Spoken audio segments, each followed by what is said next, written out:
Nagsimula na ang pre-trial conference kaugnay ng impeachment case laban kay Vice President Sara Duterte. Kasama sa mga dumalo ang mga abogado ng Vice Presidente at House Prosecutors. Magbabalita si Mobile Journal Merimon Reyes. Merimon, ano ang naging takbo ng unang araw ng pre-trial conference para sa impeachment trial nga ni Vice President Sara Duterte?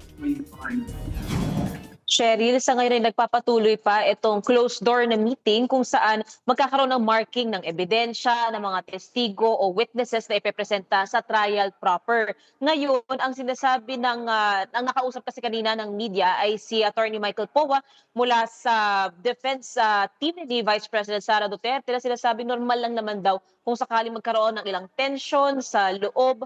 Pero ang pinaka-target talaga nila ay maiayos yung daloy, yung timeline para hindi raw magulo yung magiging trial proper. Same goes din sa panig naman ng House Prosecution Panel na nakita natin kanina, yung ilang mga kongresista kabilang si Congresswoman Laila de Lima, Jervil Luistro, Congressman Terry Ridon, Ramon Gutierrez, Isabel Zamora at ang iba pa. And so far, since closed door meeting ito, wala pa tayong info kung ano na yung nailatag nila. Maging sa pagtatanong natin sa parehong panig, hindi rin pa nila sure kung gaano katagal, kung pwede bang abutin ng 3 buwan ito, kung mapapabilis ba ito. Pero for now, inaabangan natin kung sa paglabas nitong dalawang panig kung ano yung makukuha nating info. Kasi so far, hindi sila maaaring mag-divulge pa sa pinakanilalaman ng pre-trial conference. Maging yung pagbibilang lang sa mga ebidensya at testigo na ihaharap sa trial proper. Cheryl. Sino rin mga senador ang naroon? So far, Cheryl, wala pa tayong nahagilap kasi na senador. More on the administrative side ito. So, ang nakita natin doon sa loob kanina ay yung ilang mga staff nitong dalawang panig din, plus yung Senate Secretariat maging sa House. Kasi nga, on the administrative matter side ito, so organisasyon, paglalatag, pag-aayos ng lahat ng mga kailangang isalang sa trial proper. Ang huling senador lang na nahagilap natin ay si Senate President Sherwin Gatchalian na nag-hold din ng kanyang press conference. Cheryl. Ito sa pre-trial conference, hindi kailangan ang mga senator judge na present. Cheryl, kasi pwedeng baka ma-affect, parang ang papel kasi ng senator judge ay doon na mismo sa impeachment trial proper. So dahil dito, para tong sa ibang mga korte, kapag may mga isasalang na kaso for hearing, yung kumbaga yung dalawang panig pa lang ang pupunta doon to organize yung if pinasok o yung if final nila yung impeachment, yung pre-trial briefs nila, yung compilation ng kanilang mga ebidensya, yung testimonies, more likely, affidavits kung sakaling meron man na ipepresenta yung dalawang panig, lahat yun yung inilalatag lang kanina. Pero the next time na makikita natin na magko-convene yung Senate bilang impeachment court, sa impeachment trial proper na siya so far. And ang huling nasabi ni SP Gatchalian, July 6 pa rin naman daw ang target date ng pagsisimula ng trial. Cheryl. Aabot ba yan sa several days itong pre-trial conference or ngayong araw lang talaga? Yung calendar kasi na nakita natin, ngayon hanggang pwede sa katapusan ng buwan ng Hunyo, nakalaan yan para sa pre-trial. Okay. So, ang titingnan na lang natin kung sapat na ba ito o baka sobra-sobra pa kung sakaling maiayos naman. Kasi ang huling nakita natin, yung parehong kampo, yung mga final na pre-trial briefs, lagpas 50 pahina.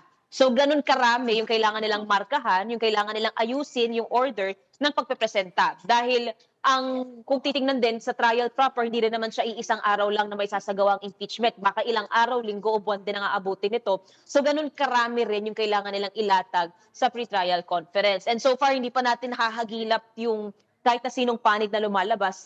Mukhang ongoing pa yung pag-aayos nila ng mga ito. Cheryl. May pending petition sa Korte Suprema kaugnay nga nung naging pagbabago sa liderato ng Senado. Ano ang magiging epekto nito kung sakaling maglabas ng desisyon ng Korte Suprema?